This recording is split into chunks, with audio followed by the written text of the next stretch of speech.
Nesta quarta-feira, 19 de abril. Tá lembrado que dia é hoje? Hoje é celebrado o Dia dos Povos Indígenas.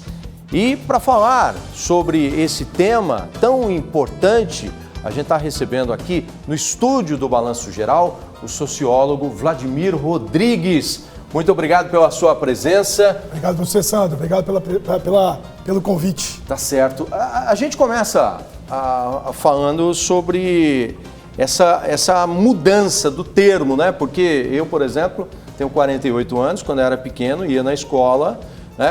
19 de abril, dia do índio. Agora é dia do indígena, ou dia dos povos indígenas.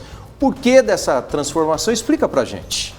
Olha, Sandro, primeiro, parabéns pela pauta, porque essa é uma questão que interessa a toda a nação brasileira, porque durante séculos, infelizmente, o povo originário daqui desse território, ele tem passado por muitas dificuldades, tem vivido muitos horrores, como inclusive a gente viu recentemente em cenas lamentáveis em relação aos povos Yanomamis. E a gente tem um histórico, e infelizmente essa questão ela tem um impacto dentro da cultura e consequentemente na linguagem, de muito preconceito, de muita discriminação em relação a esses povos nativos. Então quer dizer que desde quando os europeus chegaram aqui, isso está muito associado à chegada de Colombo à América, lá em 1492, quando Colombo achava que ele estava nas Índias. Ele chegou ali na região do Caribe, ele viu aquela população de olho puxado, de pele mais escura, e o que ele disse? Cheguei às Índias, e chamou aquele povo de índio. A partir disso, houve uma interpretação muito comum entre os europeus, primeiro, de um desconhecimento de quem era aquela gente, enquanto a sua origem, enquanto a sua cultura, sempre num julgamento de que era uma cultura inferior. Entendi. Uma cultura não civilizada, seriam bárbaros, com costumes totalmente equivocados que precisavam ser superados pela cultura de quem? Da Europa. E passou-se comumente a dizer que o índio era o habitante que havia aqui na América, desde lá no México, ou América do Norte como um todo, onde hoje estão os Estados Unidos e Canadá, e o Brasil, como se eles fossem uma mesma coisa. Então, índio remete a uma visão preconceituosa de homogeneização, de unidade, como se eles fossem o mesmo povo com características totalmente ultrapassadas. Quando a gente pensa em povos indígenas, indígena significa nativo, originário de um determinado local. Então, quando a gente fala em povos indígenas, a gente remete a essa discussão pensando na pluralidade, na diversidade, na riqueza cultural que esses povos nativos possuem. No Brasil, são quase 1000 povos nativos. Então, quer dizer que cada um possui a sua cultura, a sua língua, a sua cosmovisão, e que é totalmente diferente dessa América gigantesca, maravilhosa. Então eu estou querendo dizer que o indígena da América do Norte tem a sua característica cultural específica, que é muito diferente dos povos indígenas do Brasil. Então hoje o certo não é falar, o índio, é o indígena. Exatamente. E eu queria deixar bem evidente para quem está assistindo que a língua tem poder. A palavra tem muito poder.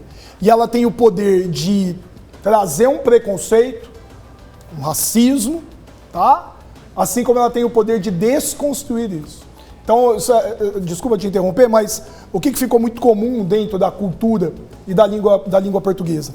Olha, que programa de índio, que coisa de índio, num sentido de incivilização, de barbárie. Então, a palavra tem o poder de desconstruir. Então, eu acho que está na hora da gente rever certos conceitos. Inclusive, no carnaval, por exemplo, o pessoal costumava se fantasiar de índio, né?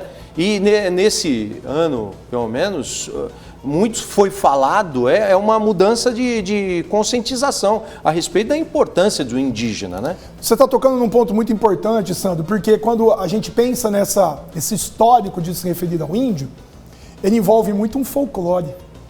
Existe o folclore positivo da construção da identidade nacional, mas existe muito aquela questão de usar o indígena como uma brincadeira.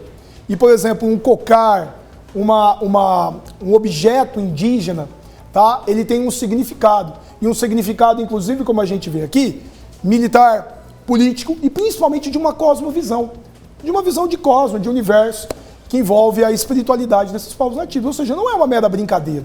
Isso chega a ser ofensivo para, por exemplo, uma comunidade nativa. Ver quando isso é mal utilizado é, obviamente, um sentido negativo. Eu não tenho dúvida que a educação tem um poder gigantesco para fazer com que isso seja utilizado positivamente para que a gente possa combater preconceitos e lutar pelos direitos desses povos. Hoje, por exemplo, a escola, né, o poder da escola na formação de uma geração consciente e que respeite, né, a cultura, as tradições indígenas. Qual é o papel hoje da escola? Ele é um papel essencial. A gente caminha por, vamos dizer que existem dois caminhos. O primeiro é o da educação. Da mesma maneira que a gente aprende a odiar, a ter um preconceito, um comportamento violento, que infelizmente a gente assiste no Brasil e no mundo, a gente também aprende a amar, aprende a entender a diversidade e a valorizar a diversidade. A educação, assim como está previsto na Base Nacional Curricular Comum, o estudo desses povos. Quer dizer que esses povos eles tiveram uma importância fundamental para a construção da cultura nacional. A partir do momento que a educação traz, desde criança, no aprendizado e a valorização disso, eu vou desconstruir preconceitos e vou lutar para a existência desse povo que nos ensinou a morar aqui nos trópicos. Porque quando o português chegou aqui, ele não sabia morar aqui. Ele vivia de uma outra realidade. E vou dar um exemplo, né? O português, ele não estava acostumado a tomar banho. O costume de tomar banho diário vem de quem? Dos povos nativos, tá? Alimentos que fazem parte e estão sendo consumidos hoje no Brasil inteiro, por exemplo, a mandioca, a tapioca, são típicos dos povos nativos. O cuidado com a natureza, a proteção da natureza, vem dos povos nativos. Existe um filósofo nativo brasileiro, o Krenak, da comunidade Krenak, né, o Ailton Krenak, e ele traz a discussão de que o futuro é ancestral. Quer dizer que o futuro do Brasil e da humanidade ele depende dos povos nativos. Porque, historicamente, quem protege a floresta, o que talvez seja o nosso maior bem, que é a natureza, é o indígena. São os povos indígenas. Porque se a gente destruir essa natureza, talvez no futuro a gente não esteja aqui. Então, essa vida em comunhão, tá, com a natureza é uma vida que é do povo indígena, é dos povos indígenas. Então, acho que a gente precisa aprender muito com esses povos para que no futuro a gente esteja aqui. Preservar e valorizar. Com certeza, porque a gente está vendo aí a questão das mudanças climáticas, dos eventos climáticos extremos. Se a gente não aprender a viver em comunhão com a natureza, não tenha dúvida que ela vai se voltar contra ela. E aí, infelizmente, os resultados nós já estamos assistindo. A gente tem muito a aprender com os povos indígenas. Aprender, valorizar, respeitar, defender a sua existência e a existência da sua terra.